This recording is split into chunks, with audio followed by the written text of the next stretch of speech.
Welcome back my channel. तो कैसे हैं आप लोग सब? आई होप सब लोग बहुत अच्छे होंगे, बहुत अच्छे से पढ़ाई कर रहे होंगे, बहुत अच्छे से अपना फोकस कर लिए होंगे, क्योंकि अब सब लोग इस टेंशन से फ्री हो गए हैं कि अब हमें फॉर्म भरना है। फॉर्म ऑलमोस्ट सारे बच्चे भर चुके हैं, सब लोग भर चुके हैं। सॉरी फॉर बच्चा बोलने के लिए, क्योंकि आप लोग सब टीचर्स हैं, तो आप लोग सारे टीचर्स जो हैं वो लोग भर चुके होंगे और होप सो कि आप लोग बहुत अच्छे से अपनी प्रिपरेशंस कर रहे होंगे।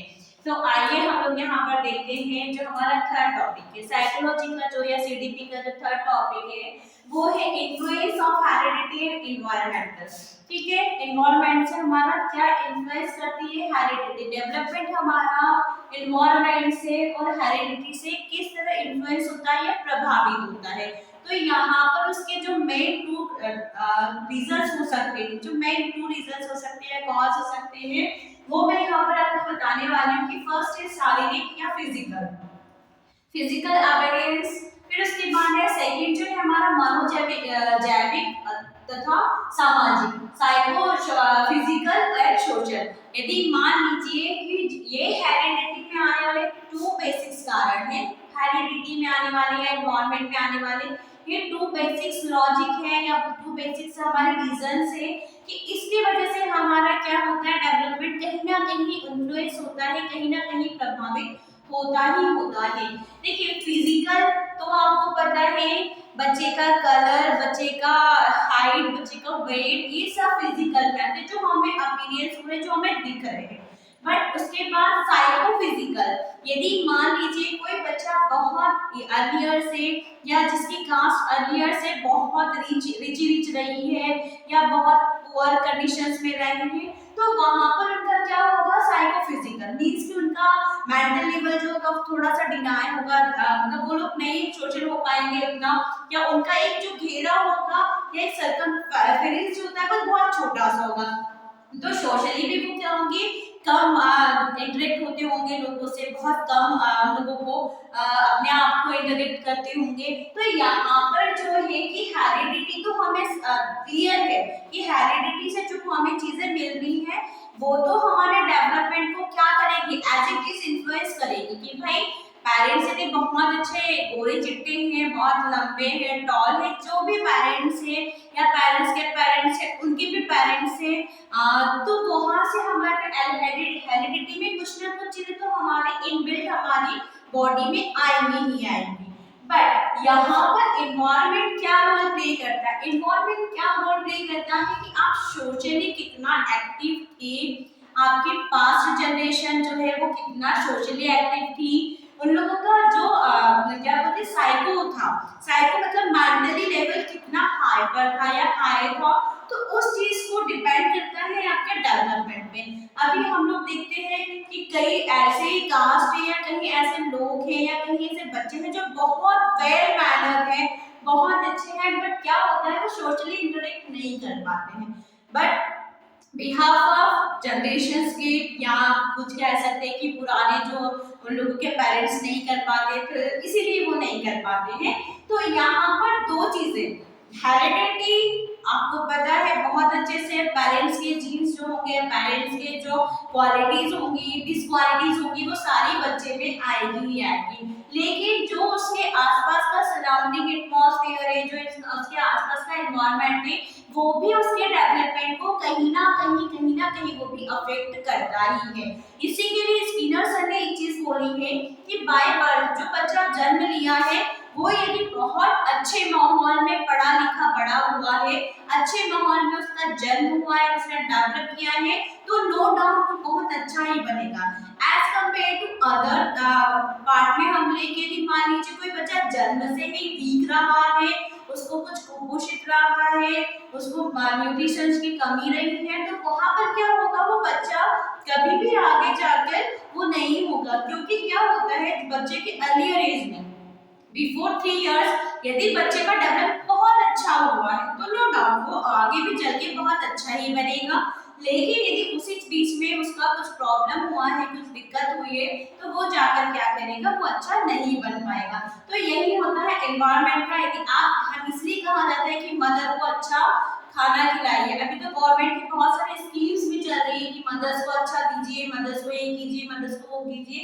इसीलिए क्या ताकि उसका जो सराउंडिंग एटमॉस्फेयर है वो क्या हो, बहुत वेल मेंटेन हो, ताकि हमारा जो आने वाला जनरेशन है, आने वाला बच्चा है, वो बहुत अच्छे से बढ़े। अब यहाँ पर आता है हेरिडिटी और इन्वायरमेंट के। यहाँ पे हम लोग 3 से लेकर 8 इस तरह के कुछ होते हैं जो हम लोग बताते हैं कि पहला होता है ट्रस्ट वर्सेस मिसट्रस्ट। पहला होता है बच्चा विश्वास करेगा यदि उसकी सोसाइटी में एक वैल्यू है, उसकी जो उसके पेरेंट्स की है, उसकी है, या जो भी हमारा जो एटमॉस्फेयर है, जो एनवायरनमेंट उसको मिला हुआ है, उसमें यदि उसको ट्रस्ट है तो वो तो अपनी बात क्या करेगा, बहुत बखूबी तरीके से रख पाएगा। दूसरा, यदि मान लीजिए कोई भी दिक्कत है, कोई भी प्रॉब्लम है, तो वहां पर क्या होगा, उसका मिसट्रस्ट हो जाएगा, वो अपनी बात को ढंग से नहीं रख पाएगा। तो हेरिडिटी और एनवायरनमेंट क्या करता है, इस चीज को भी बिल्डअप करता है, ट्रस्ट एंड मिसट्रस्ट को। वो आपको बताता है कि हाँ किस चीज पे ट्रस्ट करना है और किस चीज पे ट्रस्ट नहीं करना है। सेकेंड हमारी चीज आती है यहाँ पर है ऑटोनॉमी एंड चाइल्डिश और डाउट। ठीक है, ऑटोनॉमी का मतलब क्या होता है कि वो खुद पे कितना बिलीव कर सकता है। बच्चा यदि खुद पर बिलीव नहीं करेगा तो सोसाइटी में वो क्या ही मैसेज पास करेगा। तो यहाँ पर होता है ऑटोनॉमी मतलब अपने आप में बिलीव उसका बच्चे का कितना है।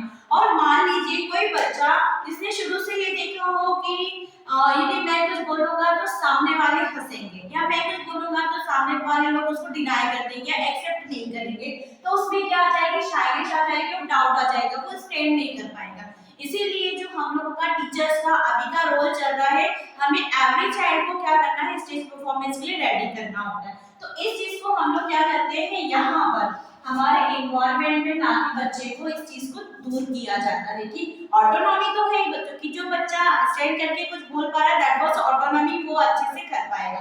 बट उसके बाद यदि शायद कोई बच्चा शायर है, उसको अपनी कैपेबिलिटीज पे या अपनी काबिलियत पे कोई शक है, तो हमें उसको क्या करना पड़ेगा, उसको इस तरह का एटमॉस्फेयर एनवायरनमेंट देना पड़ेगा जहां पर वो इस चीज को, इस डाउट को क्लियर कर सके और वो बहुत अच्छे से हमारे लिए एक अच्छा पर्सन बन के, एक अच्छा सिटीजन बन के हमारे लिए निकले। नेक्स्ट हमारा आता है इनिशिएटिव एंड लीड। अब इनिशिएटिव का मींस क्या होता है, कई बार ऐसा होता है कि कई बच्चे को बहुत सारी चीजें आती हैं बट वो इनिशिएट नहीं कर पाते, किसी चीज के लिए वो आगे नहीं आ पाते, लीडरशिप नहीं बन पाते, लीडरशिप नहीं कर पाते। तो यहाँ पर हमको बच्चों को ऐसा एनवायरनमेंट देना पड़ेगा जहाँ पर बच्चा क्या हो, इनिशिएट कर सके, किसी चीज को बता सके कि ये मैं कर सकता हूँ या मैं भी करवा सकता हूँ, वो लीडरशिप के लिए आगे बढ़े और उसके माइंड में कभी भी गिल्ट ना, इनिशिएट करना एंड गिल्ट करना मतलब क्या होगा, इनिशिएट करना मींस कि कोई बच्चा है जो किसी चीज के लिए इनिशिएट कर सकता है बट उसके माइंड में एक चीज जरूर आएगी कि यार ये मैं कर पाऊंगा या नहीं कर पाऊंगा।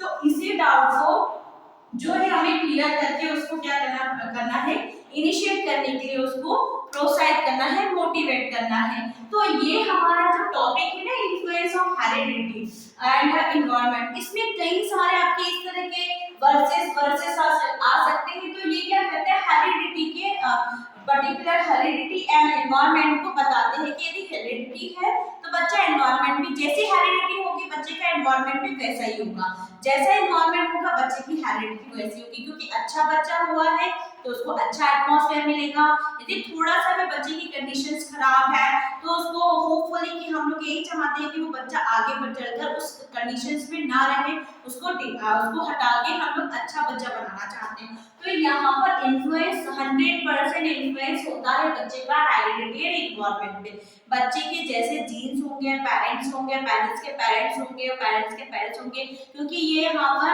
हम लोग देख चुके हैं कि जो थर्ड जनरेशन होती है उसके भी जीन या उसके भी क्वालिटी आपके बच्चे में आ सकती है। तो इस चीज को ध्यान रखते हुए कुछ ऐसे पॉइंट्स है, मे बी पॉसिबल कि और आगे भी मैं आप लोगों को इस तरह के पॉइंट्स बताती रहूंगी। तो यहाँ पर ये जो 3 पॉइंट्स हैं ये आप लोगों के मेन इंपॉर्टेंट है फॉर द सीटेट के लिए, ये आपके इंपॉर्टेंट है कि भाई trust versus mistrust, autonomy versus shyness and doubts and initiative versus guilt. तो आप लोगों को एज इट इज याद करना है क्योंकि ये as it is influence and influence of heredity and environment के कंडीशन में पूछे जाते हैं। ओके, तो आप मुझे होपफुली कि आपको ये जो वीडियो है वो बहुत अच्छा लगा होगा। छोटा सा है, शॉर्ट वीडियो है, ज्यादा लेंथी वीडियो मैं इसलिए नहीं बनाना चाहती हूँ क्योंकि छोटा सा टॉपिक है। जो बड़े टॉपिक होते हैं उसके नो डाउट बड़े ही वीडियो बनते हैं। तो thank you everyone, thank you so much. आप लोगों से बार बार रिक्वेस्ट है कि प्लीज मेरे चैनल को सब्सक्राइब कीजिए, मेरे जो ये वीडियोस है आपको शेयर कीजिए और कमेंट्स कीजिए, ताकि ये जो इंफॉर्मेटिव वीडियोस है वो आगे तक के लोगों को मिल सके। क्योंकि देखिए यहाँ पर आप लोगों को बहुत सारी चीजें ऐसी होंगी जो मैं स्किप नहीं कर रही हूँ। ये चीजें बहुत सारी ऐसी हैं जो आप लोगों को एज इट इज मैं आपको बता रही हूँ। तो आप लोगों से प्लीज प्लीज प्लीज रिक्वेस्ट है कि मेरे चैनल को ज्यादा से ज्यादा सब्सक्राइब कीजिए, ज्यादा से ज्यादा कमेंट्स कीजिए और ज्यादा से ज्यादा लोगों के साथ शेयर कीजिए। Thank you so much everyone, thank you so much.